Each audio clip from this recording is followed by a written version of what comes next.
Assalamualaikum warahmatullahi wabarakatuh. Perkenalkan, nama saya Vanessa, saya dari kelas 11 Perhotelan 3. Di sini saya akan menjelaskan tentang teks eksplanasi. Berikut penjelasannya. Teks eksplanasi adalah teks yang berisi tentang penjelasan fenomena alam, sosial, ilmu pengetahuan, dan budaya. Teks eksplanasi bersifat keilmuan di mana penjelasannya berisi informasi berdasarkan fakta. Struktur teks eksplanasi berbeda dengan struktur teks pada umumnya. Teks eksplanasi bertujuan untuk menjelaskan proses terciptanya sesuatu yang terjadi secara alamiah atau proses bekerjanya fenomena alam ataupun sosial. Lalu di sini ada ciri-ciri teks eksplanasi. Yang pertama, membuat informasi berdasarkan fakta.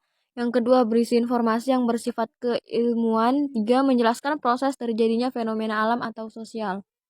Lalu ada struktur teks eksplanasi. Yang pertama ada pernyataan umum, urutan sebab akibat. Yang terakhir ada interpretasi. Kaidah kebasahan teks eksplanasi. Yang pertama memakai kalimat pasif. Yang kedua ada konjungsi kasual dan waktu. Yang ketiga terdapat istilah ilmiah. Yang keempat banyak memakai kata kerja material dan rasional, kata kerja aktif. Yang kelima ada bersifat informatif. Berikut contoh teks eksplanasi budaya Tari Kadam berdasarkan strukturnya. Yang pertama, pernyataan umum. Tari Kadam hidup di tengah masyarakat desa Madras. Pada awalnya, tari ini berfungsi sebagai sarana komunikasi yang digunakan untuk sarana hiburan dan menarik masyarakat agar berkumpul di balai desa atau di lokasi lapangan di mana tempat yang ingin diramaikan. Pada saat itu sesuai dengan zamannya, di mana alat komunikasi belum semudah zaman sekarang. Tari Kadam sangat penting keberadaannya di tengah masyarakat desa Madras. Yang kedua, urutan sebab akibat. Dahulu karena letak desa Madras di kaki Gunung Samurai dan Lembah Samurai dengan kondisi letak desa yang berbukit-bukit sementara penduduk masih sedikit, maka posisi rumah penduduk yang berjauhan menimbulkan persoalan apabila akan diadakan kegiatan yang bermaksud mengundang masyarakat setempat. Pada suatu ketika, masuklah siamang besar, monyet besar berbulu hitam ke desa Madras.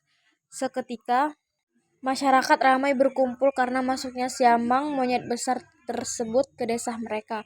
Hal ini pun berkaitan dengan letak desa yang masih dikelilingi oleh hutan pada saat itu. Hal ini menimbulkan pemikiran bagi seorang pemuda yang bernama Kadam.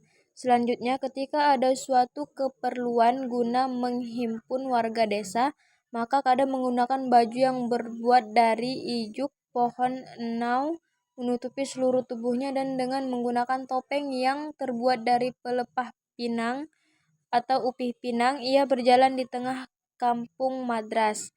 Sontak seketika itu masyarakat berbondong-bondong keluar rumah untuk melihat kejadian tersebut. Alhasil dengan upaya tersebut penduduk setempat menjadi berkumpul di area desa.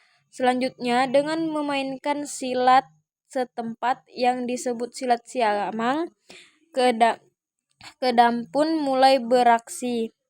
Seterusnya, tari Kadam pun berlanjut dan berfungsi sebagai media komunikasi warga setempat sekaligus berfungsi sebagai sarana hiburan. Struktur yang ketiga atau yang terakhir, interpretasi.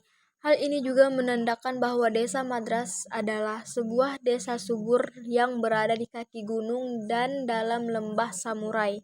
Dikenal sebagai desa pertanian penghasil sayur-sayuran. Terkadang tari Kadam dijadikan oleh ibu-ibu di desa setempat untuk menakuti anaknya yang nakal. Karena apabila nakal maka akan didatangi oleh Kadam, sehingga anak-anak akan bersikap baik karena takut didatangi Kadam.